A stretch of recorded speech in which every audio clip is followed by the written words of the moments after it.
नियामत और रहमत का फर्क, जिसमें लड़का भी है और लड़की भी है। नियामत का हिसाब है, रहमत को कोई हिसाब नहीं है। प्रॉपर्टी जमा करता और किसके हवाले करता? किसको देता? लड़कों। किसको देता? लड़कों को। भाई मेरे बच्चे इतने हैं, मेरे 2 बच्चे हैं, मेरे 4 बच्चे हैं, मेरे 8 बच्चे।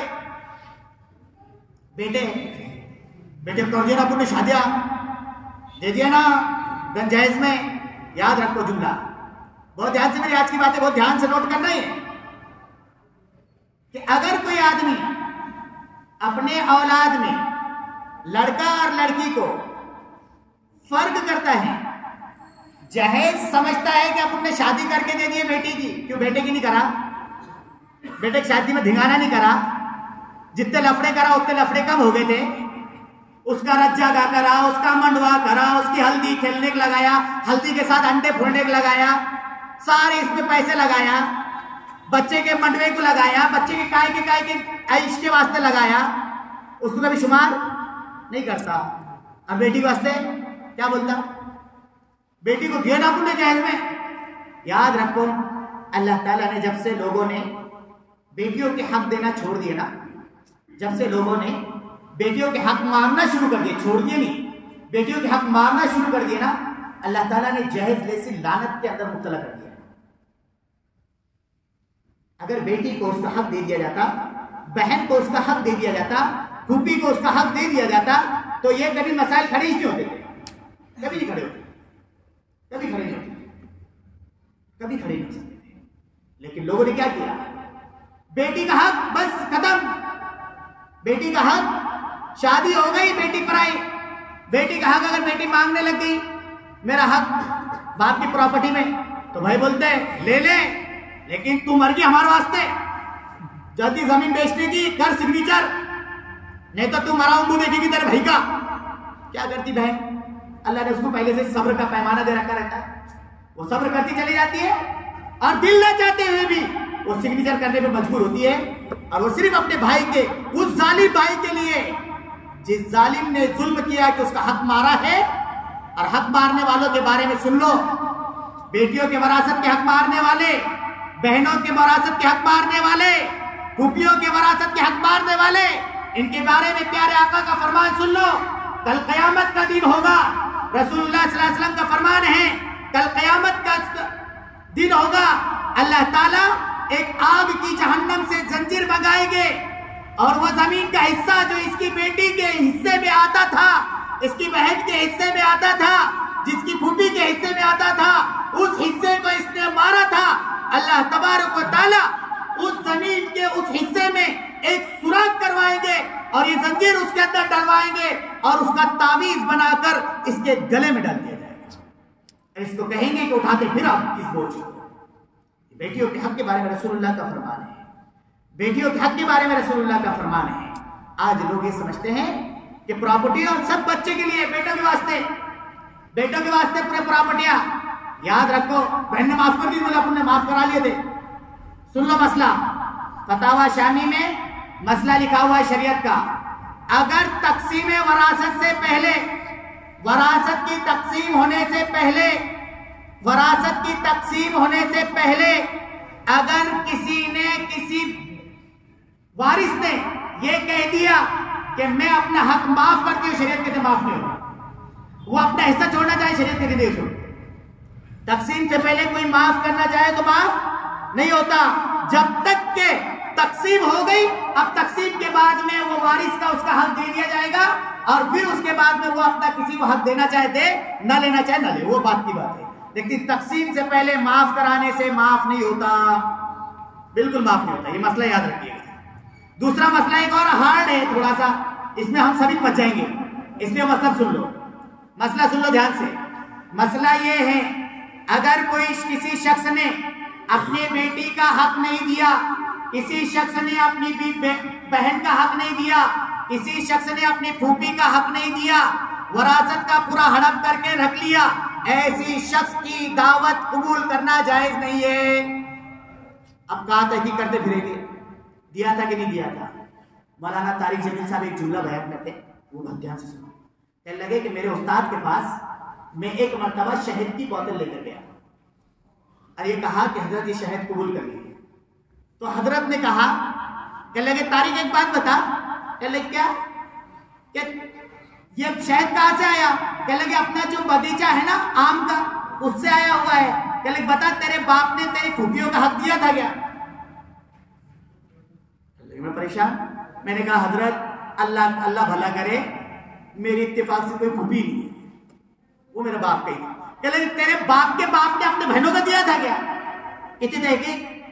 तेरे बाप के बाप ने अपनी बहनों का दिया था क्या? अपन तो आन दो बस, कैसी आ रही दावत, कहां से आ रही दावत, कैसा खिला रहा, वो हलाल का खिला रहा, हराम का खिला रहा, काय का खिला रहा, कुछ नहीं, दावत है। बोले अपना को बहुत माशाअल्लाह दावत आएगी, पूरे आम दावत है, बोले खाओ जाके। फिर कैसे बच्चे नाफरमान नहीं बनेंगे? बेटियों के हुकूक के बारे में बहुत सख्त वईदें हैं। बेटियों के बारे में कितना मसला है मालूम आपको? हजरत फातिमा रज़ी अल्लाह अन्हा एक मर्तबा रास्ते से जा रही थी, अबू जहल रसूलुल्लाह को गालियां दे रहा था, तो इन्होंने उल्टा के कह दिया। कहने लगे कि तू रसूलुल्लाह को गालियां देता है, मेरे बाप को गालियां देता है। तो हजरत फातिमा ने बुरा टाइट मार दिया। तो उसने क्या किया, एक चपट लगा दी किसके गाल पर? हजरत फातिमा। हजरत फातिमा रोती हुई रसूलुल्लाह के पास। रसूलुल्लाह सल्लल्लाहु अलैहि वसल्लम सरापा जमाल, सरापा मोहब्बत वाले, लेकिन जब बेटी को रोता हुआ देखा तो बाप का जमाल जलाल में बदल गया और कहा बेटी क्या हुआ, किसने तुझे रुलाया है? कहने लगे कि अबू जहल आपके बारे में बुरा भला कह रहा था, मैंने उसको टोका तो उसने मेरी चपत लगा दी। आपने कहा फातिमा उठ चल और जा अबू सुफियान तेरे नाना के पास, और अबू सुफियान से जाकर कह कि अबू जहल ने मेरे साथ ऐसा किया है। अबू सुफियान जब तक ईमान नहीं लाए थे, यही हजरत फातिमा जाकर कहा। अबू सुफियान ने गोद में उठाया है हजरत फातिमा को और लेकर जाने के बाद अबू जहल के पास गए और कहा फातिमा मार ले बदला। कहने लगे कि मैं उस नबी की बेटी हूं जो नबी बदला नहीं लेता, माफ करता है। कहा फिर भी अबू सुफियान ने मेरा हाथ लिया और अबू जहल की चपत लगवाई पकड़कर। ये खुशी खुशी आई रसूलुल्लाह सल्लल्लाहु अलैहि वसल्लम के पास, हंसते हुआ मुस्कुराता हुआ चेहरा देखा। कहा अबू सुफियान ने, नाना जान ने मेरा बदला ले लिया, खुश थी। अल्लाह के नबी सल्लल्लाहु अलैहि वसल्लम ने कहा ए अल्लाह मेरी बेटी को जिस अबू सुफियान ने खुश किया है, तू इस्लाम की दौलत से उसे खुश कर दे, उसकी आखिरत बना दे। फतेह मक्का के मौके पर अबू सुफियान ही ईमान लाए। तो किसी ने कहा हजरत अब्बास से, कहने लगे अब्बास मुबारक हो, तुम्हारी मेहनत रंग लाई है, अबू सुफियान ईमान लाया है। तो एक बराबर खड़े हुए एक साहब ने कहा अबू सुफियान की मेहनत नहीं रंग लाई, बल्कि ये रसूलुल्लाह सल्लल्लाहु अलैहि वसल्लम की उस दुआ का नतीजा है जो एक बेटी के बाप की बेटी को खुश करने पर रसूलुल्लाह ने अबू सुफियान के हक में की थी। उस दुआ की वजह से अबू सुफियान को ईमान मिला है। बेटियों का मसाइल हम तो ये समझते हैं कि बेटियां बस ऐसी है, बस पराया धन है, उठाओ बस और शादी करके रवाना कर दो। बेटियों के बहुत सारे मसाइल हैं। सबसे बड़ा मसला, अगर लोग बेटियों को जो सताया जाता ना, ससुराल में सताए जाने की वजह ये बनती, क्या दिया तेरे बाप ने, क्या लाई तूने वहां से, क्या मिला तेरे पास से। अगर बाप उस बेटी का हक बराबर दे देता वरासत में से, उस जमीन में से जो जमीन का टुकड़ा इसके नाम था उसमें से बेटी का बराबर हिस्सा देता, खुदा की कसम कभी इसको कोई जरा बराबर तकलीफ ना उठानी पड़ती। जब इसमें हालात आते तो ये हालात में उन चीजों के जरिए से फायदा उठाती और खुशहाली की जिंदगी गुजारती। लेकिन हमने हालात ये बना दिए, माहौल ये बना दिया, बेटियों का हक देने का नाम आया तो वो कैसे देंगे, वो कैसे देंगे? पूरी प्रॉपर्टी किसको? किसी अल्लाह वाले ने कहा अगर जाकर देखो किसी मैयत का इंतकाल हुआ है और उस घर से रोने की आवाज आ रही है तो समझना कि बेटियों को छोड़कर मरा। और अगर वहां से रोने धोने की आवाज नहीं आ रही, तो याद रखिएगा, समझ लेना कि उसकी कोई बेटी नहीं है। रोने वाली भी बेटियां होती है, उनकी बेटियों की क्या कदर होती है उन लोगों को पूछो जिनकी बेटियां नहीं है। हम बेटियों की कदर ये समझते हैं बस शादी कर दो और हवाले कर दो, ये बेटियों की कदर नहीं है। बेटियों का वो हिस्सा है जो शरीयत ने मुकर्रर किया है। आपको बताऊं, रसूलुल्लाह सल्लल्लाहु अलैहि वसल्लम का जमाना है और एक साद बिन रबीअ रज़ी अल्लाहु अन्हु है, गज़वे उहद के अंदर शहीद हो गए। और शहीद होने के बाद 2 बेटियां थी और एक बेवा बीवी को छोड़कर इंतकाल, शहीद हो गए। दोनों को छोड़कर दुनिया से चले गए। इनके चचा यानी साद बिन रबी के भाई ने उस जमीन पर, उस प्रॉपर्टी पे कब्जा कर लिया। तब तक आयत विरासत की आयत कोई नाजिल नहीं हुई थी। ये माँ अपनी दोनों बेटियों को लेकर रसूलुल्लाह के पास आई है और आकर कहा है रसूलुल्लाह सल्लल्लाहु अलैहि वसल्लम से कि अल्लाह के हबीब, इनका बाप साद बिन रबी गज़वे उहद में शहीद हो गया, इसने प्रॉपर्टी छोड़ी थी, उसका चचा ने उस हिस्से पर, उसकी प्रॉपर्टी पर कब्जा कर लिया। अब वो देता नहीं है बेटियों को। अगर ये ऐसी ही रहेगी प्रॉपर्टी को अगर उसी के हवाले हो गई, ये बेटियां ज़ाय हो जाएगी। इनकी शादी ब्याह का मसला मैं कहां से हल करूं? इनकी देख रेख का मसला मैं कहां से हल करूं? उसी वक्त में अल्लाह ताला ने आयतें नाजिल की हैं। बेटियों का हक अल्लाह ने मुतय्यन किया है। मैं और आप कौन होते हैं बेटियों के हक को रोकने वाले, बेटियों के हक को माफ करवाने वाले, बेटियों से ये कहलाने वाले? उस बाप पर लानत है जो बाप अपनी बेटी से कहता कि तूने आज के बाद मेरे घर पे कदम नहीं रखना अगर तूने सिग्नेचर नहीं करी तो। लानत है ऐसे बाप पर जो बेटियों से ये कह के दबाव दे देकर बेटियों पे दबाव डाल डाल कर सिग्नेचरें करवाते हैं। लानत है उन भाइयों पर जो ये अपनी बहनों से इस तरीके के हुकूक लेते हैं। लानत है उस बाप पर, लानत है उस भतीजे पर जो अपने फूफियों का ऐसा धक दबा दबा कर रखते हैं। मेरे भाइयों, ये मामूली मसला नहीं है। आज हमने खेल समझ लिया शरीयत को, अपनी तबीयत के मुताबिक शरीयत चलाना चाहते हैं।